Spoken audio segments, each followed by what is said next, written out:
കഴിഞ്ഞ ദിവസം V D Satheesan വളരെയേറെ മ്ലാനതയായിരുന്നു അദ്ദേഹത്തിൻ്റെ മുഖത്ത്. എന്നാൽ ഇന്ന് ഈ നാടകക്കാരൻ, നാട്യക്കാരൻ കപടനാട്യവുമായി വന്ന് മാധ്യമങ്ങളുടെ മുന്നിൽ നിന്ന് പറയുന്നത് നിങ്ങൾ കാണുക.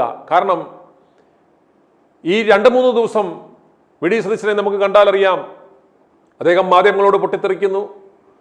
അദ്ദേഹത്തിൻ്റെ ശരീരഭാഷ എല്ലാം വളരെ വ്യത്യസ്തമായിരുന്നു. അത് അദ്ദേഹത്തിന് തന്നെ അറിയാം. അദ്ദേഹത്തിൻ്റെ PR ഏജൻസി പറഞ്ഞു, നിങ്ങളുടെ പിടിവിട്ടി പോകുന്നു, ജനങ്ങൾക്കിതെല്ലാം മനസ്സിലാകുന്നു, അതുകൊണ്ട് വീണ്ടും നിങ്ങൾ ആ പഴയ ആ നല്ല നടനാകണം, ഒന്ന് കെ സുധാകരനെ തിരികെ എടുത്ത് ഒരു തിരിച്ചടി കിട്ടി എന്നൊരു തോന്നൽ ആർക്കും ഉണ്ടാക്കരുത്, അതുകൊണ്ട് നിങ്ങൾ തകർന്നില്ല, നിങ്ങൾ വളരെ കൂളാണ് എന്നൊരു ഫീൽ കൊടുക്കണമെന്ന് PR ഏജൻസി പറഞ്ഞതുകൊണ്ടാവണം ഇന്ന് വി ഡി സതീശൻ പുട്ടിയൊക്കെ അടിച്ചു വന്ന് ആ പഴയ രീതിയിലൊന്ന് അഭിനയിക്കുവാൻ ശ്രമിക്കുകയാണ്. അയാൾ പറയുകയാണ്, യാതൊരു ഒളിപ്പുമില്ലാതെ വിസ്മയം കണ്ടോ എന്ന്. ഇനിയും വിസ്മയം ഇത് മാത്രമല്ല, പല പല വിസ്മയവും വരാൻ കിടക്കുന്നു എന്ന് ഇയാൾ പറയുന്നു. നോക്കുക, ഇയാൾക്ക് എന്തെങ്കിലും ഒരു ഉളുപ്പുണ്ടോ? വിജ്ഞാപനം പുറപ്പെടുവിച്ചു കഴിഞ്ഞാൽ ആ ദിവസം തന്നെ ഞങ്ങൾ ആദ്യ സ്ഥാനാർത്ഥി പട്ടിക പുറത്തിടുമെന്ന് പറഞ്ഞിട്ട് 3 ദിവസം കഴിഞ്ഞു, ഇന്നും സ്ഥാനാർത്ഥി പട്ടിക ഒന്നുമായിട്ടില്ല. വിസ്മയമാണ് പോലും. അതുപോലെ ടീം UDF ഒറ്റക്കെട്ടാണ്, ഒരു പ്രശ്നമില്ല എന്ന് പറയുമ്പോൾ കഴിഞ്ഞ 2 ദിവസമായി കെ സുധാകരൻ ഡൽഹിയിൽ തന്നെ ഇവന്മാരെ പ്രതിരോധത്തിലാക്കി നിർത്തിയിരിക്കുകയാണ്. വി ഡി സതീശനും സംഘവും ആകെ ഒരു കാര്യവുമായി പ്രൊസീഡ് ചെയ്യാൻ പോലും പറ്റാത്ത അവസ്ഥയിൽ നിൽക്കുകയാണ്.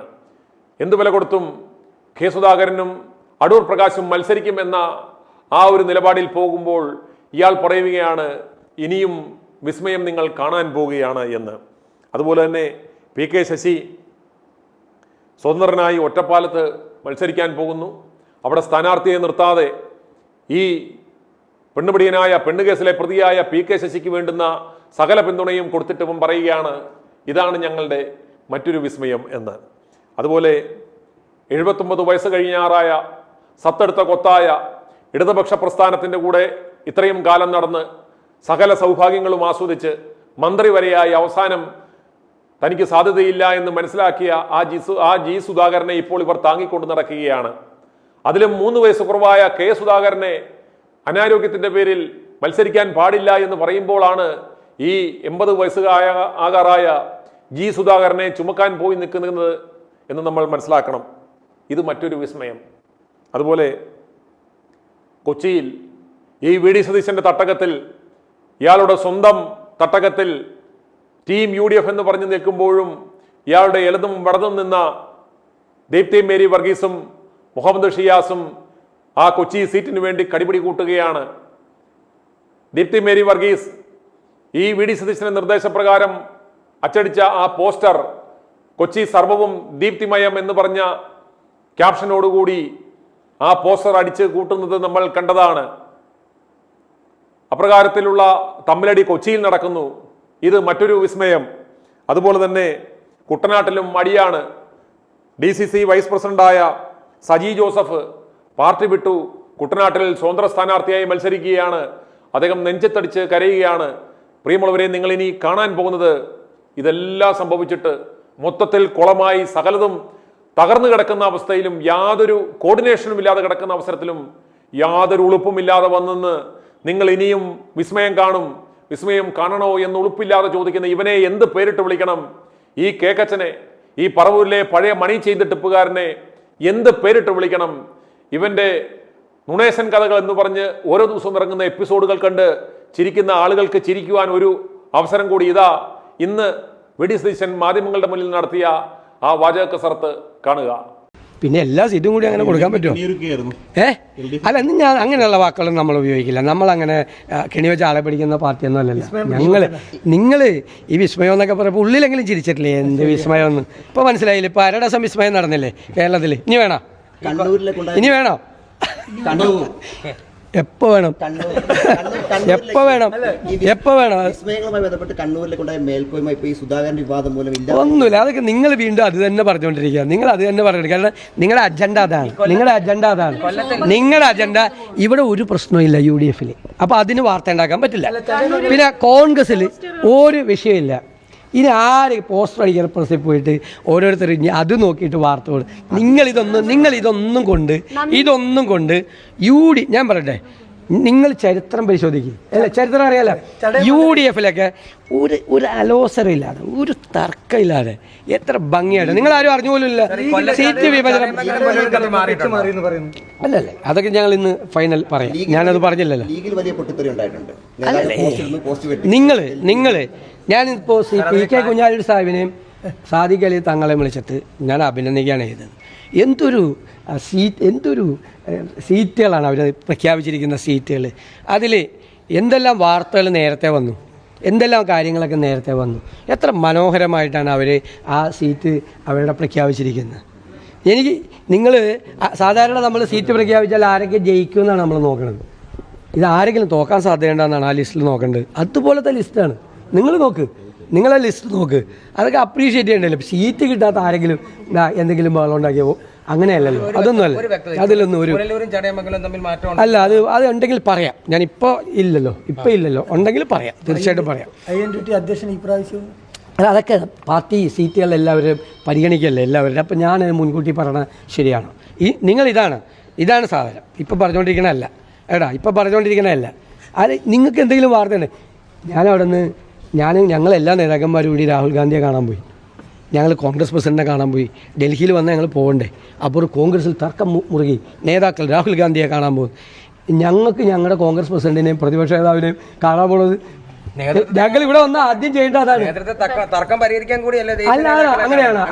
അങ്ങനെ അല്ലല്ലോ. ഡൽഹിയിൽ വന്നാൽ ദേശീയ നേതാക്കളെ കാണുമല്ലോ. ഞാൻ ഡൽഹിയിൽ വന്നിട്ട് കോൺഗ്രസ് പ്രസിഡന്റിനെ കാണാതെ ഇതുവരെ തിരിച്ചു പോയിട്ടില്ല.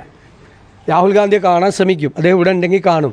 ഞങ്ങളെല്ലാവരും കൂടി വന്ന് ഈ തെരഞ്ഞെടുപ്പ് കാലത്ത് മാത്രമല്ല, തെരഞ്ഞെടുപ്പിൽ സ്ഥാനാർത്ഥി നിർണ്ണയം മാത്രമല്ലല്ലോ, തെരഞ്ഞെടുപ്പുമായി ബന്ധപ്പെട്ട് പ്രചരണം, അദ്ദേഹത്തിൻ്റെ ഡേറ്റ്, ദേശീയ നേതാക്കളുടെ ഡേറ്റ്, അദ്ദേഹത്തിനോട് അത് ചോദിച്ച് മനസ്സിലാക്കി ഏതെല്ലാം പ്രോഗ്രാമിനാണ് പെടുത്തേണ്ടത്, എന്തെല്ലാം കാര്യങ്ങൾ ഞങ്ങൾക്ക് കോൺഗ്രസ് പ്രസിഡന്റും പ്രതിപക്ഷ നേതാവും. ഞാൻ പറഞ്ഞത്, നമുക്ക് മാധ്യമപ്രവർത്തനം എന്ന് പറയുന്നത് കേരളത്തിൽ നിന്ന് വന്ന കോൺഗ്രസ് നേതാക്കന്മാർ രാഹുൽ ഗാന്ധിയെ, അതുപോലെ പ്രതിപക്ഷ നേതാവ് കോൺഗ്രസ് പ്രസിഡന്റ് മല്ലികാർജ്ജുൻ ഖാർഗെയെ കാണാൻ പോകുമ്പോൾ തർക്കം മുറുകുന്നു എന്ന് പറഞ്ഞ് വാർത്ത കൊടുക്കുന്നതിൻ്റെ നിങ്ങൾ തന്നെ ഒന്ന് സ്വയം പരിശോധിക്കുക. എന്നിട്ട് അത് പറയുമ്പോൾ ഞാൻ പറഞ്ഞു, നിങ്ങളുടെ ക്രെഡിബിലിറ്റി പോവും നിങ്ങളങ്ങനെ വാർത്ത കൊടുത്താന്ന് പറഞ്ഞു. അപ്പം തന്നെ VD സതീശൻ ശോഭിച്ചു. ഇന്നിപ്പോൾ ഞാനൊരു വാർത്ത കണ്ടു, അദ്ദേഹത്തിൻ്റെ ബോഡി ലാംഗ്വേജ്. ഞാൻ ഒന്നാമത്തെ ഒരു ദിവസം ഉറങ്ങിയിട്ടില്ല എന്ന് നിങ്ങൾക്കറിയാലോ. അദ്ദേഹത്തിൻ്റെ ബോഡി ലാംഗ്വേജ്, അദ്ദേഹം നിരാശനാണ്, അദ്ദേഹം കോപിഷ്ഠനാണ്, അദ്ദേഹം കോപാകുലനായി നിൽക്കുന്നു. പുറത്തേക്ക് ഇറങ്ങി വന്നപ്പോൾ അദ്ദേഹത്തിൻ്റെ ബോഡി, എൻ്റെ ദൈവമേ, ഇത് എവിടേക്കാണ് നിങ്ങൾ പോകുന്നത്? ഒന്നുമില്ലെങ്കിൽ ഒരു 4-5 ദിവസമായിട്ട് ഉറങ്ങാതെ നടക്കുന്ന ഒരു മനുഷ്യനാണെന്നെങ്കിലുള്ള കരുണ വേണ്ടേ? അല്ല, ഞാൻ പറഞ്ഞ നിങ്ങളോട്, നിങ്ങൾക്ക് അതിൻ്റെ കൂടി നിങ്ങളുടെ പ്രശ്നമുണ്ട്. ഞങ്ങൾക്ക് ഉറങ്ങിയില്ലെങ്കിൽ ഒരു പ്രശ്നമില്ല, ഞങ്ങൾക്ക് ശീലമോ. നിങ്ങൾ ഉറങ്ങാതെ നിൽക്കുന്നതിൻ്റെ പ്രശ്നം നിങ്ങൾക്ക്. ഞാൻ ഇങ്ങനെയൊന്നും പറയല്ലേട്ടാ. ഞാൻ കോപാകുലായ എൻ്റെ മുഖത്ത് നോക്കി അറിയാം. നിങ്ങൾ സതീശൻ കോപാകുലാണ്, സതീശൻ ചിരിക്കുന്നില്ല, അദ്ദേഹത്തിൻ്റെ മുഖത്ത് പുഞ്ചിരി വിടരുന്നില്ല. എന്തൊരു കഷ്ടമാണ്. കഴിഞ്ഞ ദിവസത്തേക്കാളും കുറച്ചൊരു സന്തോഷവാനാണ്.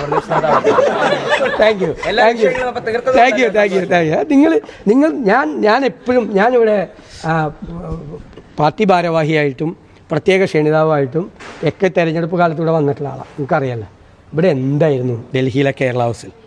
നിങ്ങളുടെ സീനിയേഴ്സിനോട് ചോദിക്കുമോ, പുതിയതായി വന്നവർ എന്തായിരുന്നു ഇവിടെ ഇല്ലേ? അതൊന്നും അല്ലല്ലോ. എത്ര സ്മൂത്താണ്. അങ്ങനെയാണ്, എത്ര സ്മൂത്തായിട്ടാണ് പോകുന്നത്. അതുകൊണ്ടല്ലേ നമ്മളിപ്പോൾ വരാൻ തുടങ്ങിയിട്ട് എത്ര ദിവസം. അതുകൊണ്ടാണ്. അപ്പോൾ ഡേയ്സ് കുറവാകുമ്പോൾ കൂടുതൽ ആൾ വരുമല്ലേ വേണ്ട. ഒരാഴ്ച വന്ന് നിൽക്കേണ്ട ആളിൽ ഒരു ദിവസം വന്ന് നിൽക്കേണ്ടത്. പെട്ടെന്ന് എത്ര സ്പീഡിലാണ് തീരണത്. ആദ്യത്തെ ദിവസം വൈകിയത് എന്താണെന്ന് നിങ്ങൾക്ക് അറിയാം. എന്തുകൊണ്ട്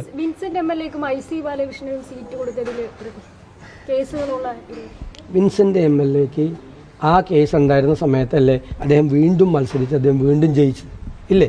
എല്ലാവർക്കെതിരെ എന്തെല്ലാം കേസാണുള്ളത്. ഇപ്പോൾ എന്താണ് മറ്റേ TK ഗോവിന്ദൻ പറഞ്ഞത്? TK ആന്തൂരിലെ ഷാജൻ്റെ കൊലപാതകത്തിന് ഉത്തരവാദിയായ പാർട്ടി സെക്രട്ടറിയുടെ ഭാര്യയെ സ്ഥാനാർത്ഥിയാക്കിയേക്കുന്നു പാർട്ടിയുടെ ജില്ലാ സെക്രട്ടറിയേറ്റ് അംഗം. അതൊക്കെ ഒന്ന് ചർച്ച ചെയ്യും. ഇത്രയും ഉളുപ്പില്ലാത്ത ഒരു നേതാവിനെ കേരള രാഷ്ട്രീയ ചരിത്രത്തിൽ നിങ്ങൾ കണ്ടിട്ടുണ്ടോ? ഇതിനാണ് രജിസ്റ്റേർഡ് തൊലിക്കട്ടി എന്ന് പറയുന്നത്. ഇനി പ്രേക്ഷകർ കാണാൻ പോകുന്നത് കുട്ടനാടുകാരനായ ഒരു സ്ഥാനാർത്ഥിയെ തങ്ങൾക്ക് വേണമെന്ന് ജനങ്ങൾ ആവശ്യപ്പെട്ടിട്ടും അത് നൽകാതെ മറ്റൊരു സ്ഥലത്തുനിന്നും കെട്ടിയിറക്കി എന്ന പരാതിയിൽ DCC വൈസ് പ്രസിഡന്റായിരുന്ന സജി ജോസഫ് പാർട്ടി വിട്ട് കുട്ടനാട്ടിൽ സ്വതന്ത്ര സ്ഥാനാർത്ഥിത്വം പ്രഖ്യാപിച്ച് അദ്ദേഹം നടത്തിയ ആ പത്രസമ്മേളനം കാണുക. അദ്ദേഹം നിറകണ്ണുകളോടെയാണ് മാധ്യമപ്രവർത്തകരോട് തൻ്റെ ആ തീരുമാനം വിവരിച്ചത്. കാരണം യാതൊരു ഗത്യന്തരവുമില്ലാതെ സകലരെയും ഒതുക്കാൻ നോക്കുന്ന ജോസഫ് ഗ്രൂപ്പിന് ആ സീറ്റ് വിറ്റു എന്ന് പരസ്യമായി പറഞ്ഞ് ഗത്യന്തരമില്ലാതാണ് ഈ പാർട്ടിക്ക് വേണ്ടി അഹോരാത്രം പാടുപെട്ട പണിയെടുത്ത ഈ ചെറുപ്പക്കാരൻ സ്വതന്ത്ര സ്ഥാനാർത്ഥിയായി മത്സരത്തിന് ഇറങ്ങുന്നത് എന്ന് നമ്മൾ മനസ്സിലാക്കണം. ഇതുപോലെ രാഹുൽ മാങ്കുട്ടത്തിലും ഒരു സ്വതന്ത്ര സ്ഥാനാർത്ഥിയായി മത്സരിച്ചിരുന്നു എങ്കിൽ എന്ന് കേരളത്തിലെ സകല കോൺഗ്രസിനെയും സ്നേഹിക്കുന്ന ജനങ്ങളും ആഗ്രഹിച്ചിരുന്നു. പക്ഷേ രാഹുൽ ആരെയോ ഭയപ്പെട്ട്, എന്തിനെയോ ഭയപ്പെട്ട് വീട്ടിൽ ഒളിച്ചിരിക്കുന്ന അവസ്ഥയാണ് നമുക്ക് കാണുവാൻ സാധിക്കുന്നത്. ഇനി പ്രേക്ഷകർ കാണാൻ പോകുന്നത് DCC വൈസ് പ്രസിഡന്റായിരുന്ന സജി ജോസഫിന്റെ ആ പത്രസമ്മേളനമാണ്. ജനിച്ച നാള് മുതൽ കണ്ട ഒരു പ്രസ്ഥാനമാണ്. അവിടെ നിന്ന് മാറേണ്ടി വരുന്നു എന്ന് പറയുമ്പോൾ നമുക്കുണ്ടാകുന്ന വേദന നിങ്ങളത് മനസ്സിലാക്കണം. കാരണം അത്രയധികം ത്യാഗം സഹിച്ച ഈ പ്രസ്ഥാനത്ത് നിന്നിട്ടുള്ളത് നിങ്ങൾ കണ്ടിട്ടല്ലോ. ലാത്തിച്ചാറൊക്കെ വരുമ്പോൾ എല്ലാവരും മാറുമ്പോഴും എവിടെയെങ്കിലും മാറിയിട്ടുണ്ടോ? കൂടെ നിൽക്കുന്ന ഒരുത്തിനെങ്കിലും അടിമേടിച്ചു കൊടുത്തിട്ടുണ്ടോ?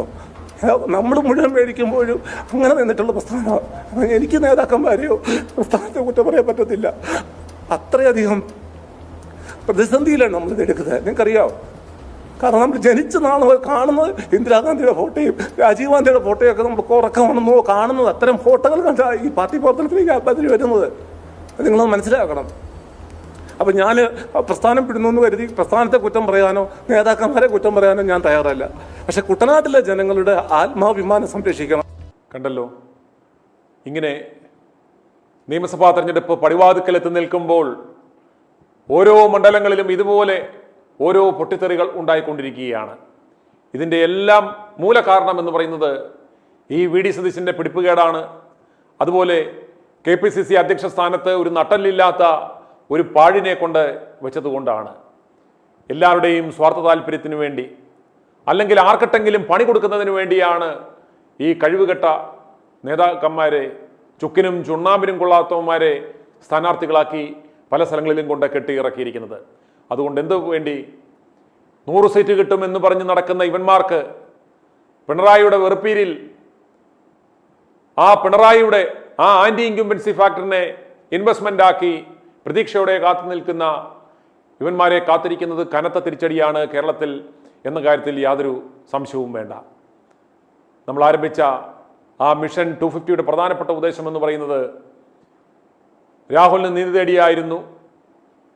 രാഹുലിനെ ഇവർ യാതൊരു കാരണവശാലും പാർട്ടിയിലേക്ക് തിരിച്ചെടുക്കത്തില്ല, സ്ഥാനാർത്ഥിത്വം നൽകത്തില്ല എന്ന് ഉറപ്പായ സ്ഥിതിക്ക് നമ്മളുടെ ആ പരമപ്രധാനമായ ലക്ഷ്യം എന്ന് പറയുന്നത് ഇതുപോലെ ചെറുപ്പക്കാരായ മിടുക്കന്മാരായ യുവനേതാക്കളെ ഒതുക്കുന്ന സുധാകരനെ പോലെ ഉള്ള മുതിർന്ന നേതാക്കന്മാരെ ഒതുക്കുവാൻ ശ്രമിക്കുന്ന ഒരു ലോബിയുടെ കയ്യിലെ കളിപ്പാവയായ ഈ കോൺഗ്രസ് പ്രസ്ഥാനത്തെ നശിപ്പിക്കുവാൻ BJPയുടെ കയ്യിൽ നിന്നും ഇടതുപക്ഷത്തിൻ്റെ കയ്യിൽ നിന്നും അച്ചാരം വാങ്ങി പണം വാങ്ങി ഈ പ്രസ്ഥാനത്തെ നശിപ്പിക്കുവാൻ തോന്നുന്ന VD സതീശനും ഇയാളുടെ പിണിയാളുകളും ആരൊക്കെയാണെന്ന് ജനങ്ങളെ ബോധ്യപ്പെടുത്തി അവരെ കൃത്യമായി പരാജയപ്പെടുത്തുക എന്ന ലക്ഷ്യമാണ് നമുക്കുള്ളത്. അന്നേരം ഇനിയും വരുവാൻ പോകുന്ന ആ ദിനങ്ങൾ നമ്മൾ കൃത്യമായ കൗണ്ട് ഡൗൺ ആരംഭിക്കുകയാണ്. ഇന്ന് നമ്മൾ മിഷൻ 250യുടെ 216-ാം ദിനത്തിലാണ് എത്തി നിൽക്കുന്നത്. ഇനി ഏപ്രിൽ 9-ാം തീയതി വളരെ വിരളമായ ദിനങ്ങൾ മാത്രമേ നമ്മുടെ മുന്നിലുള്ളൂ. അതുകൊണ്ട് കൃത്യമായി ഈ പ്രസ്ഥാനത്തെ നശിപ്പിക്കുവാൻ ശ്രമിച്ച ഇവന്മാർക്ക് തക്കതായ മറുപടി കൊടുക്കണമെങ്കിൽ ഇവന്മാരുടെ സിൽബന്ദികളും ഇവരും കൃത്യമായി തോക്കേണ്ട ആവശ്യമുണ്ട്. നമ്മൾ പറഞ്ഞതുപോലെ ഓരോ മണ്ഡലങ്ങളിലും ഓരോ കോൺഗ്രസ് പ്രസ്ഥാനത്തെയും ഇഷ്ടപ്പെടുന്ന മിനിമം 4000 പേർ അവർ ഒരു തീരുമാനമെടുക്കണം. ഇത്തവണ ഞങ്ങൾ ഇവന്മാർക്ക് വോട്ട് കൊടുക്കത്തില്ല, കാരണം ഇവന്മാരുടെ ധാർഷ്ട്യത്തിന് അറുതി വരുത്തണം എന്ന ആ ഒരു ലക്ഷ്യത്തോടു കൂടി നമ്മൾ മുന്നോട്ട് പോകാൻ ശ്രമിക്കുകയാണ്. പലരും വളരെയേറെ വിഷമിച്ചിരിക്കുകയാണ്. ഈ ധാർഷ്ട്യത്തോടു കൂടി ഇവന്മാർ ഒരു ഏകാധിപത്യ രീതിയിൽ കേരളത്തിലെ സകല ജനങ്ങളെയും സകല സംവിധാനങ്ങളെയും വെല്ലുവിളിച്ചുകൊണ്ട് സകല മാധ്യമങ്ങളെയും വിലക്കെടുത്തുകൊണ്ട് സകല മാധ്യമങ്ങളെയും സകല പ്രസ്ഥാനങ്ങളെയും അട്ടിമറിച്ചുകൊണ്ട് യാതൊരു എത്തിക്സും ഇല്ലാതെ എതിർ പക്ഷത്തിന്റെ കയ്യിൽ നിന്നും പണം വാങ്ങി സ്വന്തം പാർട്ടിയെ വഞ്ചിക്കുന്ന ചതിക്കുന്ന ഈ വഞ്ചകന്മാരെ നമ്മൾ തിരിച്ചറിയണം, തോൽപ്പിക്കണം എന്ന ലക്ഷ്യത്തോടു കൂടി നമ്മൾ മുന്നോട്ട് പോവുകയാണ്. i2i News, an eye for truth. i2i News subscribe ചെയ്തിട്ടില്ലാത്തവർ ഇപ്പോൾ തന്നെ സബ്സ്ക്രൈബ് ചെയ്യുക. നോട്ടിഫിക്കേഷൻ ലഭിക്കുവാൻ ബെൽ ബട്ടണും അമർത്തുക.